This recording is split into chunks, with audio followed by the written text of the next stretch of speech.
listening to the Hazard Ground Podcast, with service members from across the military sharing their stories of combat and survival. And now, here's your host, Mark Zeno. Welcome into the Hazard Ground Podcast. As always, we appreciate you joining us each and every week. Our same set of notes as we go forward. Check out the new website, hazardground.com. A lot of positive feedback on it. Hope you guys are really enjoying it. Click on that Contact Us tab and let us know what you think. We certainly appreciate the feedback. Also on the website, our partnership with Amazon. Scroll down to the bottom, click on that Amazon button, or click on the Sponsors tab. You'll see the Amazon button right there as well. Do all your normal Amazon shopping. Whatever you spend, we'll get a percentage of. We donate that right back to some of the amazing charities you've heard featured here on the Hazard Ground Podcast. Follow us on all the social media sites, Facebook, Twitter, and Instagram. Keep up what's going on with the show and continue to spread the word of the Hazard Ground as our audience grows. We know you guys are a big part of why this podcast is so successful, and we certainly appreciate all the love, but we appreciate you also spreading the word as well. Finally, keep the listener suggestions coming. We continue to get suggestions from listeners on stories that we're not aware of, so we certainly appreciate you guys pointing those out. And with that, let's get on to this week's episode. Joining us now is a retired Air Force Master Sergeant who spent 11 years in the Air Force. He had 6 deployments, was awarded 3 Purple Hearts. He also was awarded one of the highest awards in all of the military, the Air Force Cross. He was wounded twice on his deployments, one that eventually ended his career. He is also a Pat Tillman Scholar. He is Zach Rhyner joining us on the Hazard Ground Podcast. Zach, welcome. Thank you so much for being here. Yeah, thanks a lot, Mark. Thanks for having me on the show. Absolutely. Excited. We don't get a lot of Air Force guys, believe it or not. I mean, we've had some Air Force generals, but you know how they are, and that's no disrespect to stars. They just, they're generals. But also I'd like to add that you are also a combat controller. And for those who don't know, the Navy has SEALs, the Army has Green Berets, and the Air Force has combat controllers. So you guys are a part of the special operations community, and you operate in that realm.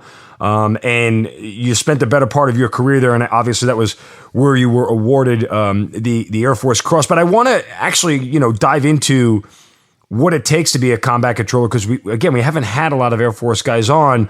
Before we get to that, though, let's start at the beginning. How did you get in the Air Force, and why?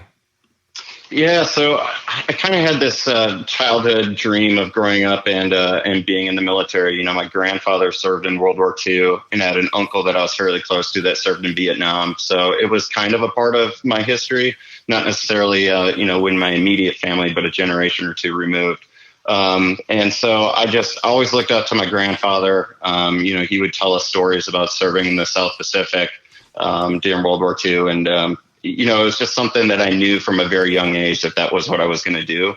And so I set my aspirations to join the military. And, when that time came around, I knew that I wanted to work with the best people out there. And I decided to join special operations.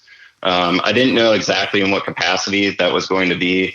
But the Air Force offered, a pretty awesome job in my mind, that of combat control. And so once I was able to meet the requirements, I jumped at the opportunity. But I mean, can you enlist for that option when you did it? Was that available, or is this something that you knew about? Yeah. So it, at the time there was only maybe 350 combat controllers in the Air Force. So, it was a super small career field, but, I think at the time also the Green Berets were starting to offer the 18 X-ray program. And I'm pretty sure that the SEALs still did not have a guaranteed enlistment option to go in. So you had to, join the big Navy. But the Air Force offered a guaranteed enlistment into combat control, assuming that I made the requirements. And so, I jumped at it. Now, you enlisted after 9/11. I mean, was any of that part of it, or was it more? I know you talked about your family being in it. Was that happening regardless?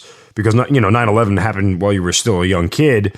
But was it always in your head that you were going military 9/11 or not? Yeah, it was always in my head that I was going military, and I think 9/11 just kind of solidified made it that more concrete. Yeah. So I was already going to join, and then I followed very closely throughout my high school politics and the news and what was going on in Iraq and Afghanistan. And so as much as I could be informed, I was on kind of what was going on, and that just definitely made it more concrete. All right. Now, you're going to have to help me break some stereotypes here and forgive, an Army guy of 20 years for still not knowing much about the Air Force basic training and everything else. Yeah. Because it's just a different world, right? I mean, hey, we joke about it all the time, but you guys get extra money for having to stay in Army barracks. It's like, this is a different world. So what were you? I haven't seen any of that money, and I live with the Army a lot. So take me through Air Force basic training. What's it like?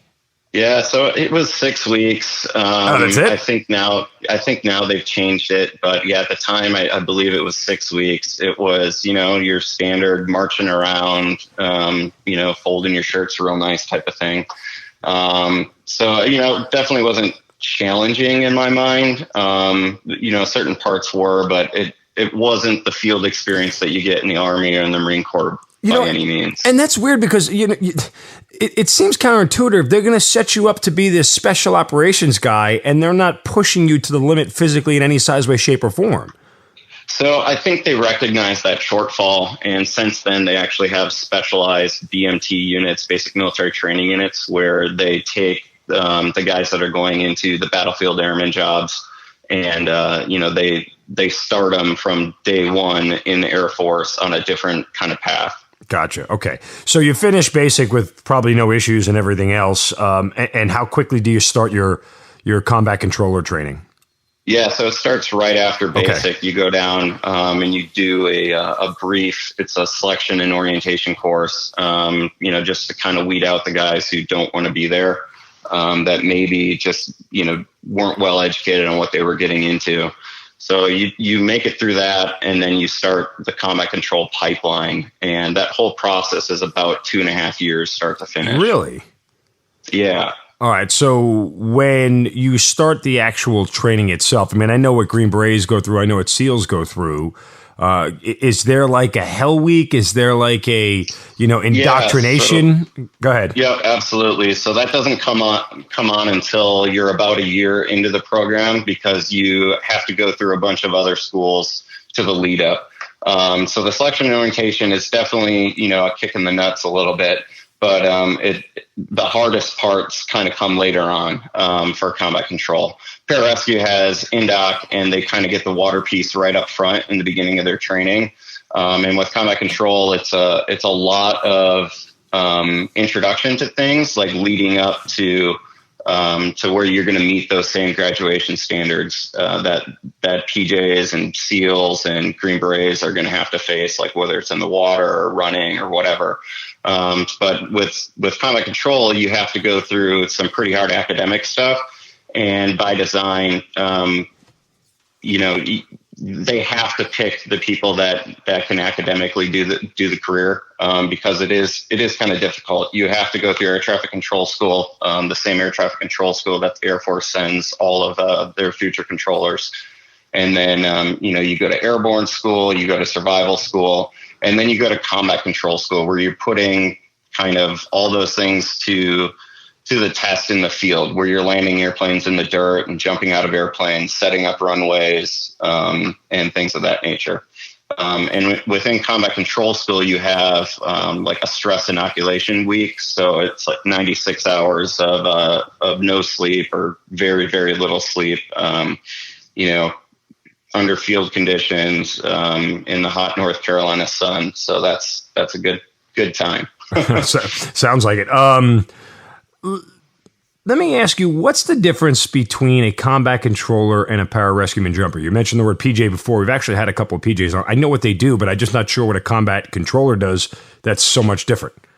Yeah, so most of the STS's Special Tactics Squadrons have us working together, and typically the Air Force doesn't do a whole lot of unilateral operations. Usually we attach to other Special Operations Forces. So with PJs, they focus on the technical and tactical rescue, and combat controllers focus on that air-to-ground liaison. So anything that flies, drops bombs, whatever, we're communicating that with the ground force commander. Okay, all right. So when do you get to, and give me your first kind of reaction to the real combat controller training that you hit that's a year into this whole thing? Yeah, so I mean, it was intense to say the least. So that you start that first week, and that's the equivalent of a hell week, I guess. It's just constant stress and physical activity and no sleep and doing building a bunch of defensive fighting positions, just playing with a shovel, keep you busy, and it wasn't eye-opening because you've experienced this through that whole first year. To say the whole first year is laid back is not doing it justice. You've been beat up pretty good getting up to this point, and this is the beret awarding school that you have to pass before you go down to advanced skills training down in Florida. So it's pretty intense to say the least. What sticks out the most about it to you? Being so dehydrated and muscle cramped that my fingers would cramp into these locked positions where I'd have to use like my other fingers to pry them open. Really? Yeah. Wow. I mean, is it sleep deprivation and hunger as well and everything else? So you get to eat pretty well. I think it's like a 1 MRE a day maybe for that stress inoculation training. So you're eating a decent amount, but yeah, it's the sleep dep, and it's just the constant on the go, getting tasked with different objectives, and putting, a lot of the big emphasis is on teamwork, where you're not an individual, and everyone's working together towards a common goal, but you're going through it with a small team. Like, I think from the start point at day one of when I started the training, we had 35, and by combat control school, we only had 8 people. But all the 8 people that went through the school, we all graduated, and it, we were pretty close at that point. I asked this a lot of SEALs and special ops guys when they go through their training. What was harder for you, the physical aspect or the mental aspect? I think the water puts both of that into a combination. So after you pass combat control school, you go down to advanced skills training, and that's when you go through a pre-scuba phase before you go to combat diver. And I think the water definitely breaks you mentally and physically, because not only are you having to do a task, but you're also having to do it under extreme situations, like holding your breath and having no air. So if you're able to hold your breath until you can pass out, then that kind of shows that you have the mental fortitude to do just about anything. Yeah, that doesn't work for me. It's funny, this sounds like a stupid exercise, but I'm sure everybody, and considering now that it's summertime, may get the opportunity to try it. But, you talk to all these SEALs and special ops guys who have to do this stuff underwater, and you just kind of test yourself. I'll be in the pool with my kids, and I'll just go underwater and just see how long I could sit there, right, without doing anything. And I'm not looking at a watch. I'm not timing myself. None of that's going on. But I'm just sitting here wondering, okay. And then as I'm sitting there, I'm starting to think to myself, could I get my clothes off right now? Could I unlock my hands if they were tied to something? Could I swim from point A to point B without having my heart start racing through my head in a zero stress situation? And you start to realize how tough it is. You start to grasp, like, man, this, water is scary, bro. Yeah, it's not fun. I think it is a great equalizer and a great selection tool in special operations, anything that involves water, because it takes a certain individual to overcome, that need, that basic human need for air, and to be able to turn that off or put that in the back of your mind to complete the mission, whether that mission is tying knots or recovering your mask and snorkel or whatever. I think that's it's just a pretty powerful piece. Okay, so you graduate from this 2.5-year process. What are you thinking and feeling? How proud of yourself are you? And you kind of reached a goal that you'd set out to do from day one.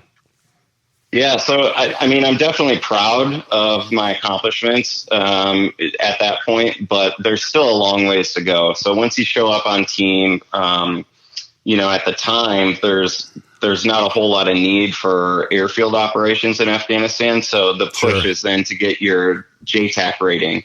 So Joint Terminal Attack Control, and that allows you to release bombs from aircraft, in the interest of the ground force commander. That sounds like fun. Yeah. So immediately, like, I'm already, I show up to the squadron, and then the push is to get my JTAC upgrade. So I'm working towards that, and I'm working towards, getting signed off on various other things so that I can be a 7-level combat controller, which basically means that you can run an airfield if need be, without supervision. And so, like, the training never ends, I guess you can say. So there's a little bit of time to, appreciate and reflect on the past 2.5 years and say, wow, that was an accomplishment, but you're already looking forward to the next thing. I mean, is the JTAC thing kind of like the ability to call for fire in the Army? Is that what it is? Yeah, except you can also release from a fixed wing aircraft. So we can call in artillery, we can call in 500-pound bombs, we can call in guns from a battleship. I mean, you name it, anything that releases ordnance, we can call it in. Really? Like, are you actually the person pushing the button saying go? I'm the one communicating it all. So right. I'm on the ground running around with the ground force commander or with the sergeant major on the ground, whoever that might be, and who's ever making those kind of tactical decisions.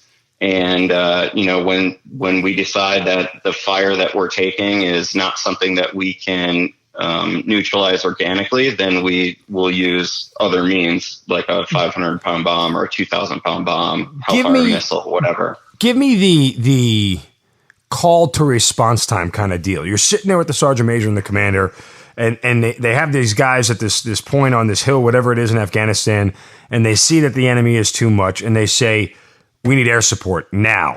You do what, and how quickly does the bomb get on the ground? That's really dependent on a lot of factors. Okay. So depending on the mission type, you usually will have aircraft overhead already. Right. And that's all very dependent because, on my first deployment, that was typically the case because I was running around with the commandos, the Afghan commandos. And so they were normally pretty high level operations going after some pretty valuable targets. And on my next rotation, I was in Afghanistan as well, but it was more or less drive around, make contact, and then call in for air support if it was too much of the enemy response. So in those situations, it might take 30 minutes before an aircraft shows up. Wow. And then once that's they a show long up, time, Zach. Yeah, absolutely. And it might be, a coalition aircraft. So you're having to work through some communication barriers and just kind of understanding, getting them abreast of the ground situation, where friendlies are and where the target is, and, ensuring that they're talked onto the right target. So that might take, 45 minutes, maybe even an hour before you get a bomb off the bird. Like, it's all very dependent. When you have that's got to be agonizing, though. I'm sorry to cut you off, but that's got to.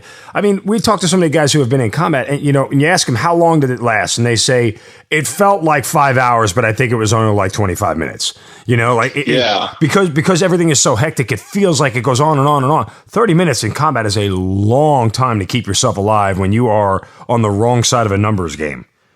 Absolutely, and that's just kind of the nature of the beast that special forces kind of take on is, they act as a force multiplier. And so they're used to running around in 12-man teams or 13-man if you count the Air Force attachment that's typically with them. And so, they're very capable fighters, to say it lightly. Like, those guys are incredible. And so they're able to deal a lot of damage with what they have with their small numbers. Whew, that Air Force piece is kind of the break glass in case of emergency. Which, right. So if they have guns if they have air overhead, air cover going into a mission, I mean, are we talking literally minutes? Yeah, you're talking minutes, sometimes even, within 30 seconds. That's awesome. Can have rounds down. Like, it all depends on how much coordination had gone in prior to. And if you have dedicated air assets, a lot of times you'll brief with them before you step on a mission. And so they're already knowing exactly where you're infilling, where friendlies are going to be once you're on the ground. And so they're just spun up on the situation much better. I got one more before we start going back to your personal story. Are you ever in awe of how quickly and how much might we can put on the battlefield? Oh, absolutely. I mean, you look at what air power can do in Afghanistan is maybe the biggest success story of that. And it never gets talked about, though, Zach. That never gets talked about. Like the amount of air power that we put in Afghanistan, you almost never hear. You hear about the bombing in Tora Bora, right? That's about it. But you don't ever really kind of get a full sense of how much work that they did. Yeah, I think sometimes that gets lost on, when you're talking about ground combat, like, there's incredible heroics and everything else. But then there's also like very rarely are people doing missions, where it is a bad situation and they're not calling for some sort of fire support, because we're usually always at the smaller end of the numbers game when we're fighting the Taliban. Okay. All right. Let's get back to you. So you finish your schooling. What month, what year is this, and how quickly do you get to your first deployment?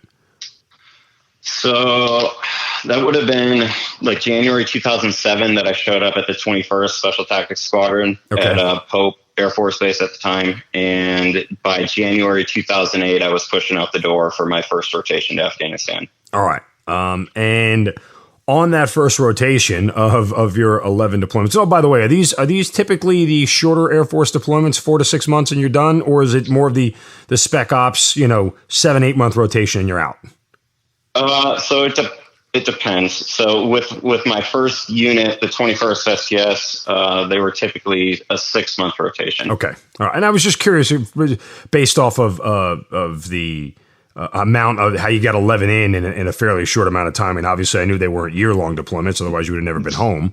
That was 11 years of service time and 6 deployments. Yes. Okay. Right. So, let's get to April 6, 2008. You're on that first deployment. You're in Afghanistan. Tell me about that day. Do you wake up? Is it a normal day? Give me the kind of... Yeah, so that day was, it was a mission that was a long time coming. Okay. So we had kind of planned it for maybe a month prior, and we're just kind of like waiting for, maybe not that long, maybe it was like 2 weeks prior, and we're looking for our window for execution. But, we had dedicated air assets, like we had planned with them, we had briefed them all up. The plan was awful. It was to attack an objective uphill. And I don't think anyone was real happy with that, but for whatever reason, the powers that be decided that, we were going to take that on. I think some of that might have been, an overselling of the capabilities of our Afghan counterparts. Like they were still kind of in their infancy, and I don't know that they were capable, at that point of taking on a target like that. You could put 100 Americans on the ground and attack uphill. That's just a terrible tactical situation to be in. I think history has taught us a lot of lessons about attacking uphill, and this is just another example. Please don't tell me you were doing this during the day. Yeah, so that was another. Okay, so there's no. So now we're going 0 for 2 at this point in time and breaking every single tactical protocol we have. Let's lose the geographical advantage. Let's lose the technological advantage by doing this in the middle of the day. Okay, keep going. So this was a great command decision, not. Yeah, definitely. So the target itself was at like 8,000 feet elevation. And we were, where we were staying, like we weren't experiencing the same kind of weather that they had on the target. Like we knew that there was going to be snow on the ground. But we didn't anticipate the river runoff to be as much as it was. So what looked like a little stream turned into a pretty fast moving river that we had to navigate through ice covered rocks. And so wait, you're not being dropped in at 8,000 feet. You're climbing? No. So we are offloading helos. Okay. To do. Yeah. So it was a helo assault. Okay. And, I was going to say, dear Lord. Yeah.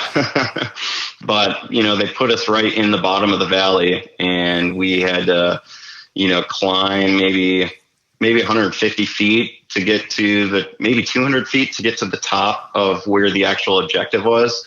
And by that point, the gig was up, and, there was kind of a lot of moving pieces going on, and different air assets were assigned to different components of the mission force.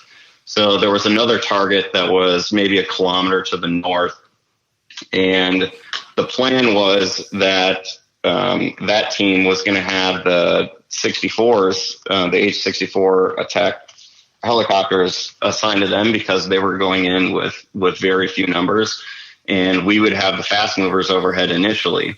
And then, we would flex as needed. So, you can kind of see in the online HUD footage, like you see from the 64s, you see about 40 guys on one rooftop. And then as we infill, they just kind of disperse and go to their fighting positions. And that's a scary thing. And in hindsight, like that information should have been relayed to us. But unfortunately, because of how we had the assets allocated, it didn't get put down to us until later on. So wait, you had no idea this concurrent mission was going on? No, we did. So okay. They were part of our force, but we ran different radio nets because, one combat controller typically has a call for fire net. And so rather than competing for each other to get mic time, they ran a different net on their objective, which was about a kilometer from where we were. Well, and just let me clarify, and for those non-military listening, the confusion is with that. If there is an aircraft coming overhead, you may think it's coming for you, but it's really going for another target, and there's that kind of gap in communication, correct? Yeah, definitely. We weren't line of sight with that other team, so we didn't have direct communications with them, but it could be relayed through the aircraft. And, there was just that confusion initially because we were just looking for how do we, now that we're on the ground, how do we get up this mountain to attack basically, I don't know if you've seen pictures of it, but it looks like a castle built into the side of a hill. It's, the type of buildings where, the roof of one building is the floor of the next building, and they're just built right on those terraces as they go up. And so, it's just a very, and those buildings are made out of, that sun brick, whatever mud brick houses that they have that are it's almost like thick cement. Yeah. Yeah. I mean, they're pretty resilient structures. At least to standard gunfire, right? Yeah. I mean, yeah, absolutely. Okay. So you're climbing up the side of this mountain here. When you get to the objective, what happens, or does something happen before you actually get there? Yeah. So we made it about halfway up the mountain when, we just got completely ambushed from every direction. And we took, a casualty almost immediately. The interpreter was killed, and then we took additional casualties from the team itself where they were non-ambulatory, and some of them were pretty significant. And so there was about 6 of us maybe in that initial headquarters package that were taking the brunt of the fire, and we effectively got pinned down in our location with casualties that we couldn't move. And it's from, this basically 60 feet up the mountain cliffside where we fought the majority of the battle that kind of ensued as the day went on. So what happens to you? What are you seeing? What is your job at this point in time? Yeah, so I actually got shot in the left leg during kind of the initial volley. It wasn't serious, so I'm pretty thankful for that. But it's pretty clear that these guys were experienced fighters and well-trained. They were taking headshots with the one, with our interpreter, CK, who got shot in the head and was not wearing a helmet. So that's, kind of just to give you kind of proximity of like where they were. I mean, they were close enough to recognize that. And then the other casualties were either limb shots and groin shots. So, these were well-trained guys who weren't shooting, center of mass trying to take us down. They were, they knew our capabilities of our body armor, and, they were taking well-aimed and effectively halting our movement by, making non-ambulatory casualties. Yeah, and that's, again, for the non-military, I'm sorry to interrupt it, for the non-military folks listening, you wear, body armor plates on the front and the back that would resist an AK-47 is a standard weapon that the Afghans carried, it would resist that bullet. So as Zach just mentioned, they wisely shoot at your limbs. One, because it's going to hit pure flesh, and two, it's going to slow your movement. And they know that we won't leave somebody sitting there on the battlefield bleeding. We're going to take them with us. So if they shoot somebody in the leg who can't move, another guy's got to come and pick them up and carry them, and essentially start creating bottleneck type situation and clogs and just slow down the movement to a point where you can get them all in a consolidated area. Go ahead.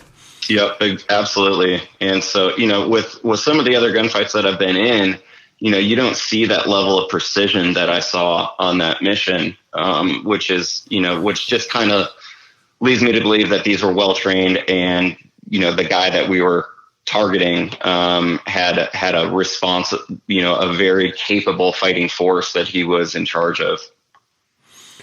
So as you're shot in the leg, are you able to move? Where are you in relation to the target building?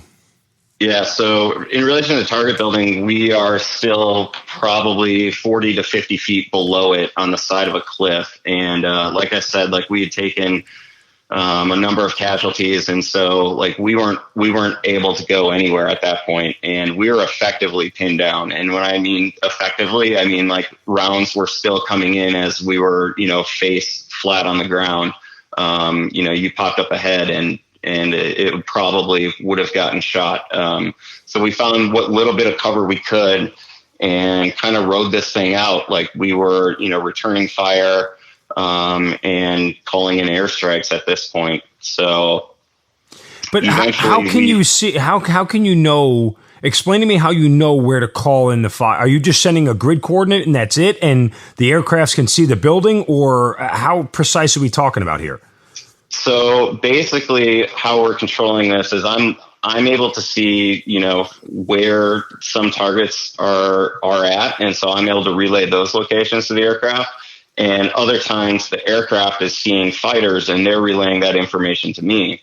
So, and based on the rules for air support, as long as I can see the aircraft or the target, then I would have been good. Okay. And if you're going to do a type 1 control for close air support, and granted, some of my stuff is dated now, I've been out for a number of years, but if you can see for type 1, you have to be able to see the aircraft and the target. And that's typically the type of control that you would want in such close proximity. But some of these targets, it just wasn't possible to see the target based on where we were at on that cliffside. And, I should point out, too, that there was another team in the valley that were also with us, but we're not yet on the cliffside to make it up there. So there was another combat controller with them who was also passing targeting information to the aircraft and controlling, an amount of or a number of bombs and strikes. Incredible synchronization, man. That's unreal. Yeah. So it's something that we pride ourselves on, is how we are able to work together and make sure that we're getting effective rounds down as fast and safe as possible. All right, so how long are you guys pinned on the side of this mountain? So I want to say we were pinned for maybe 3.5 of the 6.5 hours of the fight. And it wasn't until we put down a significant amount of fire. How many attack runs are we talking about? How many runs? How many airstrikes you calling in? I think according to my citation, there was over 50 attack runs. Now, just put this in context for me. So let's say, what do you have overhead aircraft wise? 2, maybe 3 tops, right?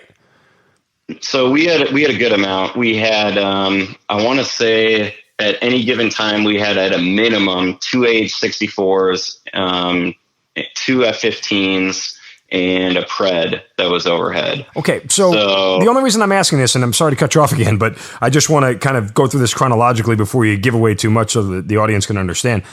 When you call in for a run, and let's just say you call the F-15 in, the F-15 makes their run. How long will it take for them to get back in position to make a second run? That particular aircraft? And that depends on a lot of factors. So it depends on where they're at in their orbit in relation to the target itself. Right, because it's not like they're just sitting there waiting, right? It's not a static vehicle parked. It's So got to keep typically moving. they're kind of overhead, and they might be offset or wherever we want to set them up. Are they just circling? Is that what they're doing, or is there a pattern that they're flying in? I don't want to go into too much of the specifics on like what they're doing, but yeah, typically they're in some sort of a wheel overhead. Gotcha. Okay. And they're up there, and it just depends on where they're at in that wheel and where the target is and where friendlies are. Because it might take another minute or so to get around to where they have to where the best angle of attack is going to be for them. Where at other times they might be in prime position and they can be in immediately. So It all just kind of depends. There's a lot of factors that can you give me an average when you're trying to talk to. Man, I really can't because there's so much that goes on. You might have difficulty relaying exactly which building number you're talking about. Mm-hmm. So you might ask them to put down a mark, or you might have to mark it. I could give you. I'll try one more time to phrase it this way. Under most ideal circumstances, they can make run 1 and then run 2. How quickly? Under most ideal circumstances, if everything goes exactly the way you want it to. I would say maybe 5 minutes. Okay. So varying from 5 minutes to anywhere beyond, and obviously in the nature of combat, as we know, nothing is ideal. It might be fortunate, but it's not ideal. And having different assets is in our benefit, because if an F-15 decides to put down a 500-pounder, you have to move the H-64s out of the way so they're not taking frag from that bomb in their pattern, because they're obviously flying much lower. Sure. But then they can be in, with a gun run almost immediately following that. So, you're kind of synchronizing air assets and, going with which weapon is most capable for the target. And the long way around why I was doing this whole thing, I'm just trying to get 50 runs in 3.5 hours to get everybody the scope of, one, how quickly the volley of fire was coming at you that you needed that response, and two, kind of how high precision and how well these aircraft, both helicopter and other aircrafts, are able to perform under duress. It's 50 runs. I would gather and say is a hell of a lot in that 3.5 hour period. Yeah, so that was the 3.5 is like while we were pinned down. So It was like 6.5 was the total, but the most of the volume of fire, probably occurred in that 3.5 hours. And yeah, it was constant. It was, if it wasn't me talking on the radio, it was Rob Gutierrez talking on the radio. And we were making that happen just nonstop, constantly, calling in airstrikes. How close are these airstrikes landing to not only your position, but position of your teammates? Yeah, very. It's kind of funny. There's, I don't know, I guess it's kind of funny now, we made it out. So, you can hear there's a YouTube video of some of the Shock Valley, feed, and you can hear the pilot say, after he releases one of the bombs, like, ooh, I did not feel good about that one. So that's just a kind of, give you an idea about how close it was. So there was many that were in 100 meters. And, for a 500-pound bomb, I forget what the statistics are. It used to be 185. I don't know what they are now for like danger close. But yeah, well within that danger close range where friendlies are at risk of taking some of the blast. And, we put a 2,000-pound bomb down, essentially on top of us because of the way that the terrain was. So it was a building that was very close to where our cliffside position was, but it was maybe about, another 50 feet up and slightly offset from our location. But we put that bomb down, and, we had one of the commandos break their leg from a piece of debris crushing it. Wow. So that's how close it was. I mean, we were getting showered with debris from the buildings. It was very close. I mean, take me through the emotions of this when you're pinned down and the enemy's got you in a bad position, and that if you stay here in a matter of time, you guys are all going to be killed. And then, you hear the aircraft's coming, you see the bombs landing and shrapnel's landing on you. But, the alternative of the shrapnel landing on you is it's better than an enemy bullet through my skull. So yeah, absolutely. We were still there was no possible way that we could move because there was, I believe, 3 non-ambulatory wounded then at our location. So that left 3 pseudo healthy guys to try and get them off the cliffside. So it just wasn't going to happen. So we didn't have another choice. So obviously there's frustrations between why can't I get the aircraft in here quicker? And, it's just that, there's a lot that's going on. And, there's a little bit of a helmet fire between all the coordination pieces, but also just the closeness of the enemy positions to where we're at. It did not seem like the appropriate time to rush something. If anything, that's when you want to make sure that everything is very, very much okay before you give the cleared hot call. I know me. Again, I'm not tied into the Air Force, but the times that I was in combat, I felt like if I saw an aircraft come overhead and just lay some ordnance on the position that I was fighting on, I'm sitting there smiling from ear to ear going, thanks, fellas. What a relief. Are you feeling relief? I mean, you're calling it, so it's coming.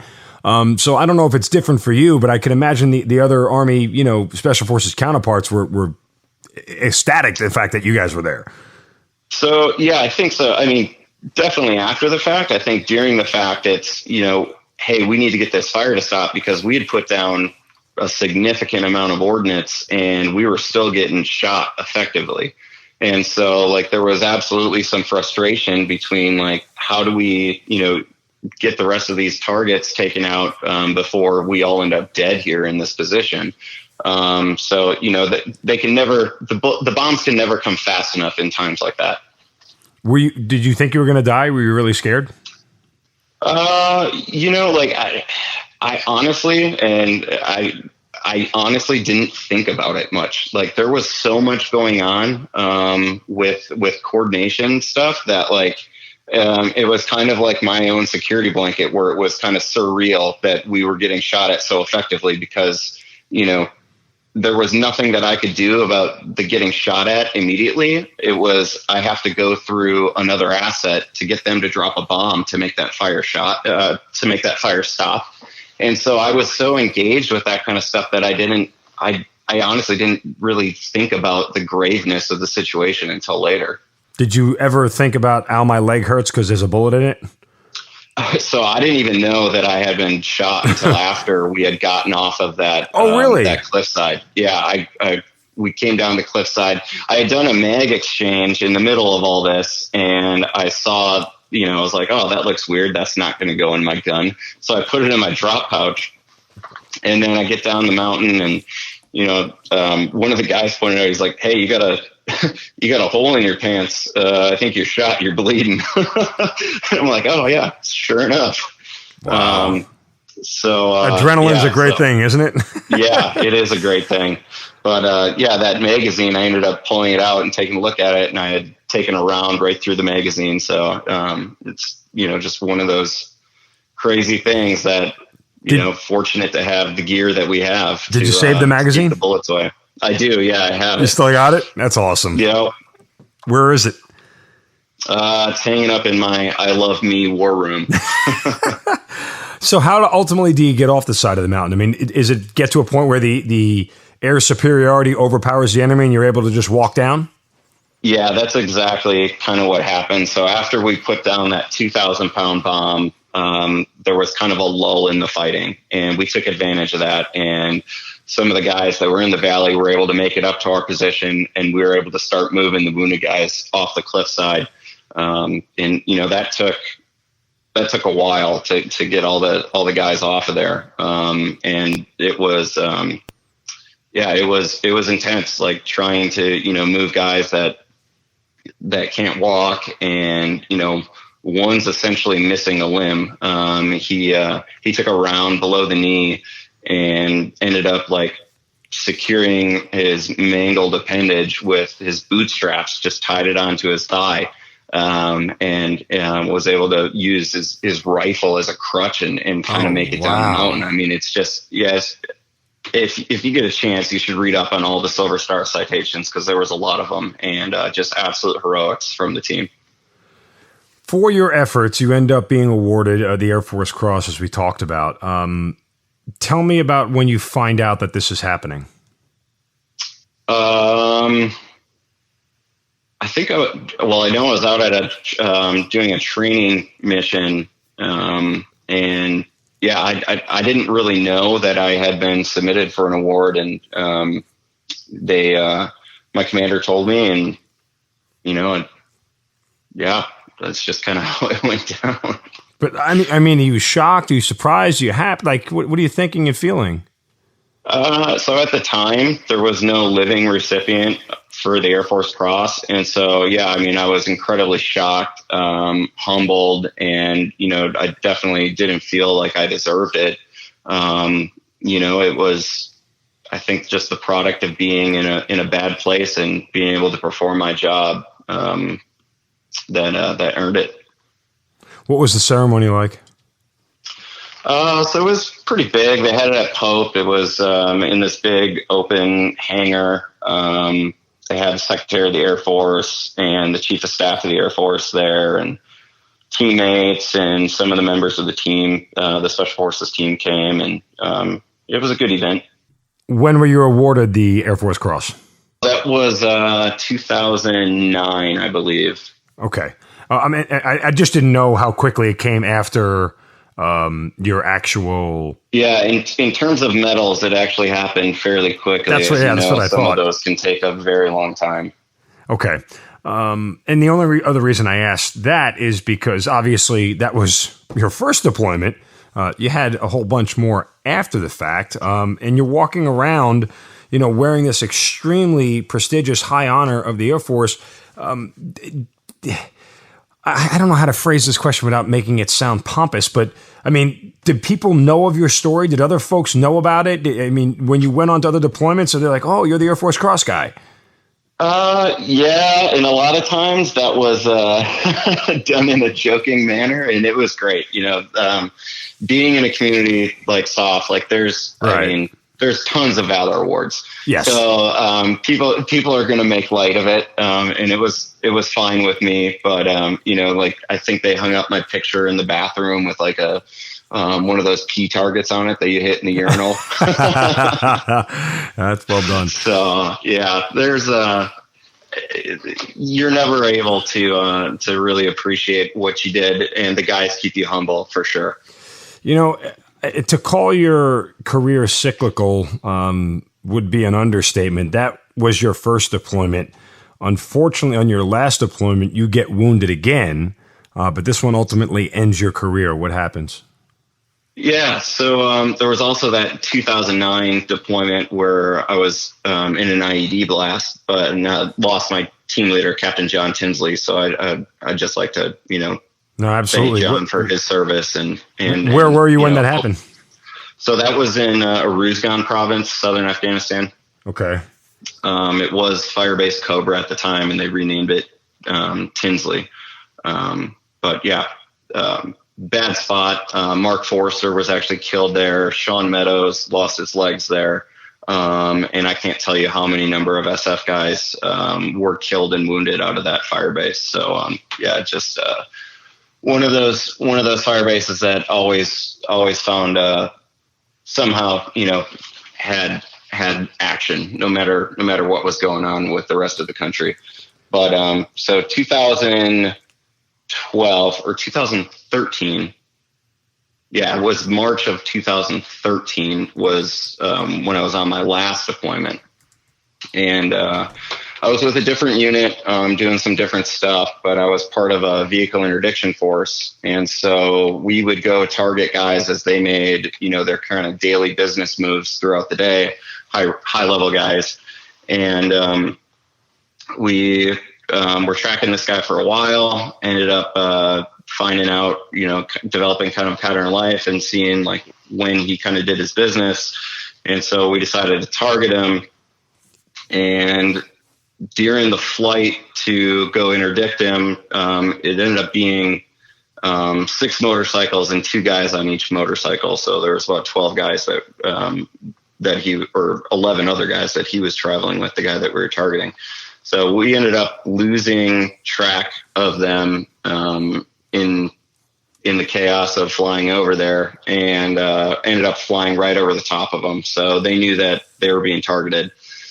So we went and sat down for a little while, kind of let things cool off, and then went to infill on them a second time, and they opened up from their motorcycles onto the aircraft. I actually shot the aircraft up pretty good. One of the birds that I had overhead for fire support had lost 2 of its 3 radios. And so, I'm jumping off the helicopter and trying to make communications. And, when you're a communicator and you can't make comms, that's not a good position to be in. Right. So I'm like, oh man, I'm the worst combat controller ever. I'm going to lose my job. But it ended up, we chased down like 3 of the guys were remaining, and we kind of chased them down to a bit of a defilade that they had gotten in. And one of the guys did, one of those last second sprays, and I caught one in the hip. So the bullet hit my femoral neck, and then it shattered that, and then it severed my sciatic nerve. Oh man. So it was painful. It was a game ender. How much pain are you in? I got shot, and I knew I'd gotten shot. This time you actually knew, right? Yeah, I definitely knew I got shot. And so I tried to immediately try to get to some cover. And I remember trying to use my leg and take a step. And with my nerve injury, there, was no, I had complete paralysis instantly below my right knee. To use a term they understand, there was no communication between your brain and the bottom of your leg. Very true. Yeah. So I tried to take that step and just kind of collapse. And I remember getting on the radio and calling to the medic. And I was like, hey, this is Zach. I've been hit. And he came up and went to work. I had 3 guys, one PJ and 2 Army medics that were working on me. So, I was in very good hands. Were you able to get off the battlefield under your own power? No, okay. No, I was put on a stretcher. Were you airlifted out, or you guys carried you out? Yep. So I was airlifted, just used the birds that we came in on, went back to the base that we were stationed at. You awake the whole time? Awake the whole time. I had 2 fentanyl lollipops in. I remember getting off, being met by, cause it was a coalition base, and there was some Germans and stuff that were there. And, I just remember getting back into the operating room or the receiving room. And, I'm like, hey, you guys gotta give me some better stuff. This hurts. They're like, yep, the good stuff's coming, buddy. Just hold on. And then they put the mask on and they said, count backwards from 10. And I remember saying 10, 9, and then out. Yeah. It's great how that stuff works, huh? Yeah. When do you learn the extent of your injury?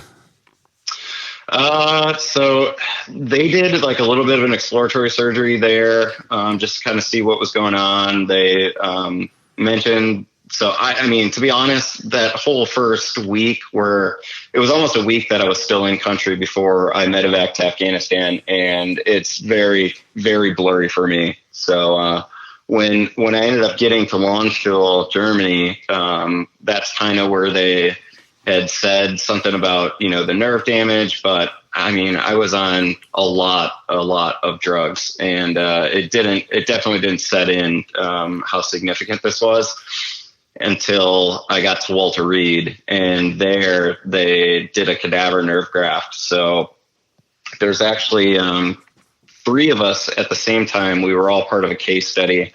All had severed sciatic nerves. I think mine was an 8 centimeter section that they had to put back together. So, I mean, a significant portion of my sciatic nerve, which if you don't know, your sciatic nerve is about the diameter of your big thumb or your thumb. So, it's a huge nerve, and it just controls a lot of everything in your lower body. Your leg. Yeah. Yeah. Yeah, exactly. So they do the graft, and I saw a major reduction in the nerve pain, but I didn't recover anything in terms of function. When do you realize that this is about to end your career? So that didn't come along till later. There was a lot of hope for me.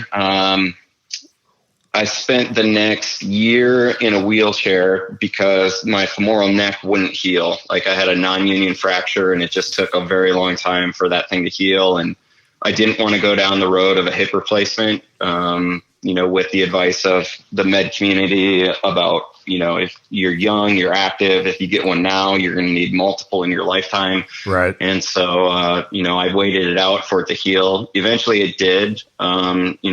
It's not perfect, but, I live with some chronic pain from it. But, I think it definitely beats having the hip replacement done at a young age. Sure. Eventually I'm going to need one. But as long as I am able to put that off for as long as possible, that's going to be, less of future surgeries that I need. So at about the 1.5 year mark, I had gotten fitted for this IDEO device, which is an Intrepid Dynamic Exoskeletal Orthosis, I believe is what IDEO stands for. But, it's a pretty capable device, and people are able to run and get back to duty wearing this thing. And so I was very optimistic that I could do that.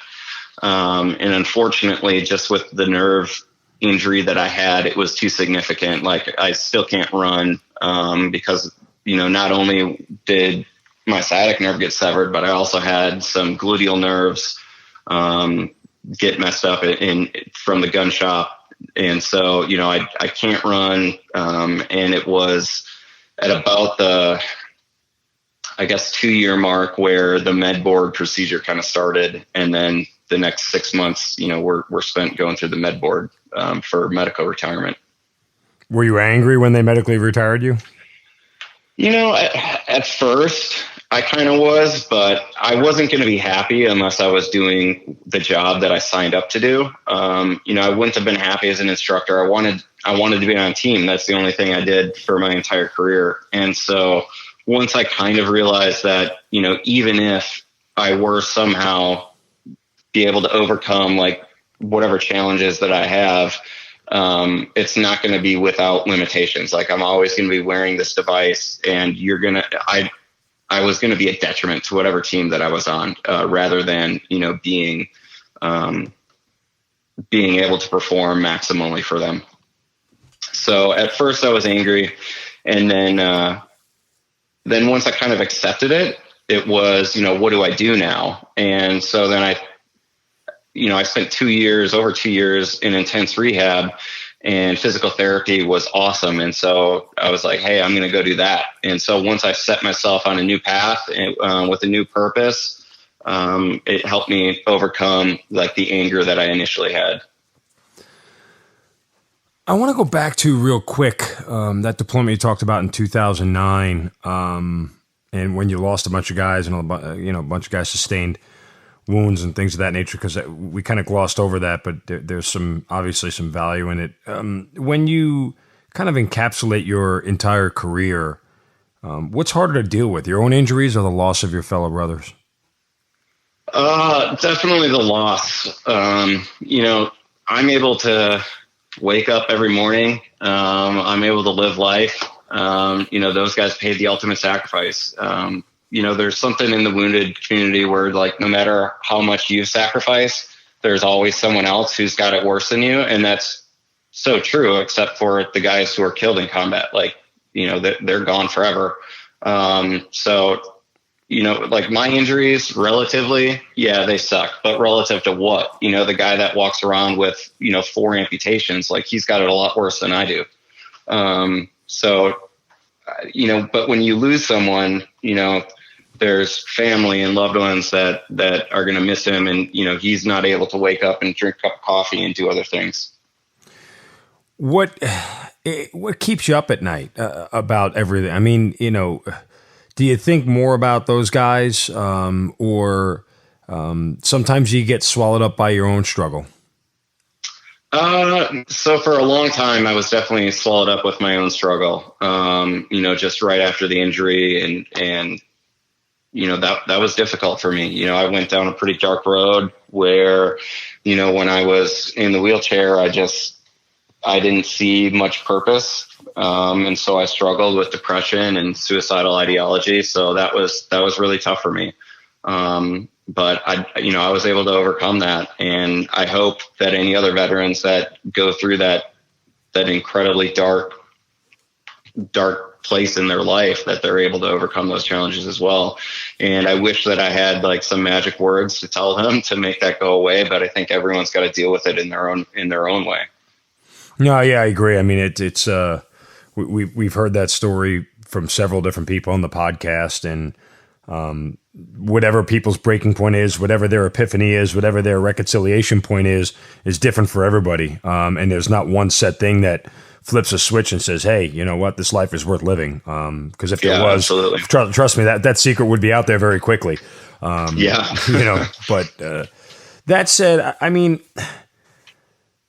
I just wonder when you've had the career that you've had and you've been able to accomplish so much, and yet you lose so much on the other end. When you kind of, look back at your time in the military, do you focus more on what happened as far as what you lost, not only you personally, but your brothers, or is it there was a whole lot of good in my career that kind of outweighs that? That's tough. I mean, it's a mixed bag, right? It is. It's a mixed bag for sure. There's high points. There's friends that I would never do anything different. I mean, I would redo all those things and live through my experiences again at the drop of a hat. I'm incredibly fortunate to have experienced some of the things that I have, including the bad. Without the bad, you can't have the good. And you won't appreciate the good.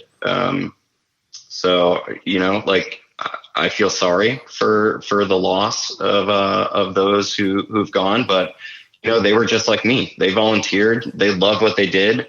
And, if that was my number that got called, I was willing to put that all on the line, just as they were.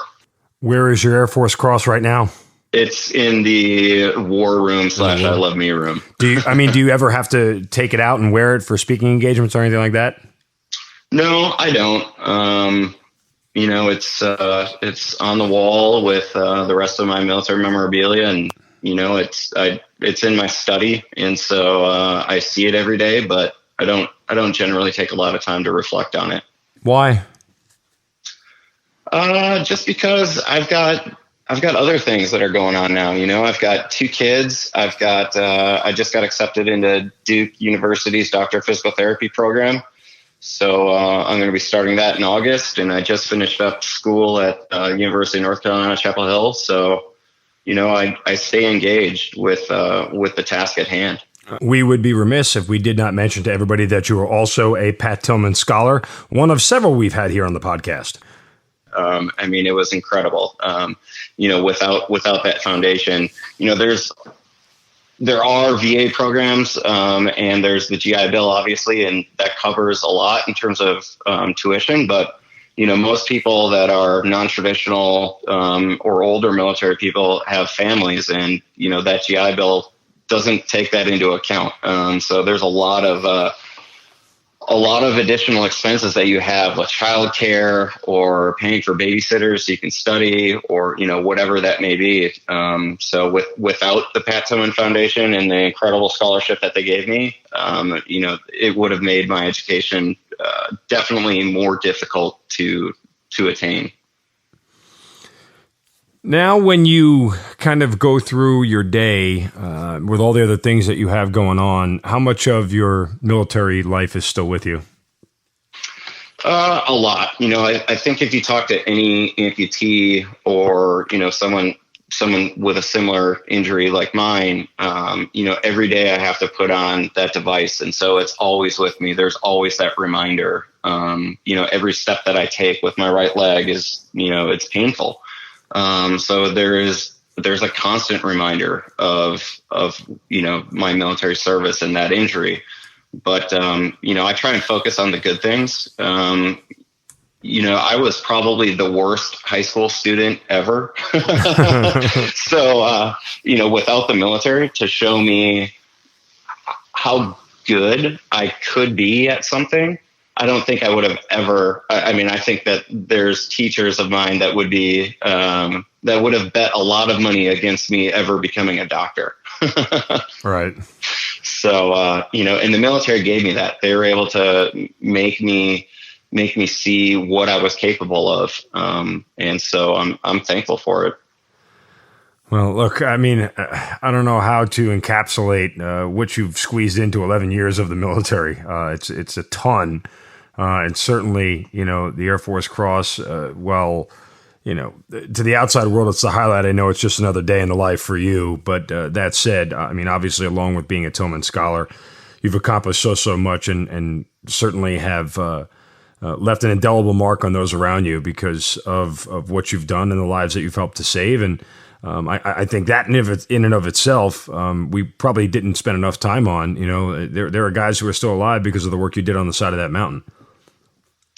Yeah, there's guys that are still alive from the team's effort. There was countless heroics that were happening within that relatively brief period of time. Actually, Ron Scher was just had his medal upgraded from a Silver Star to the Medal of Honor. So it's just an incredible show of heroics and the power of loving your brother and the brotherhood and the bonds of combat. Were just shown immensely that day. How much you still talk to those guys? So I text with Ron every once in a while, and I haven't been in contact with the rest of the team. Well, again, it's one of those things where if for whatever reason you cross paths with any of those guys, it'd be like a day never went by that you didn't talk. It's just the way it is. Yeah. I think that's true with so much of anyone you meet in the military and serve with. You might not talk for years, but you're able to pick up right where you left off, and that's a great attribute.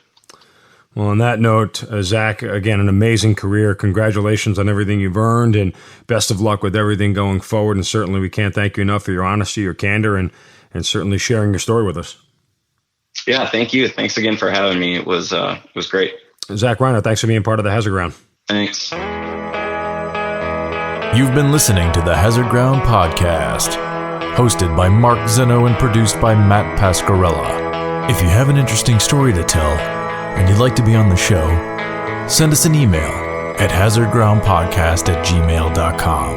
And if you like the show, don't forget to subscribe, rate, and review on iTunes. Thanks for listening. We'll see you next time.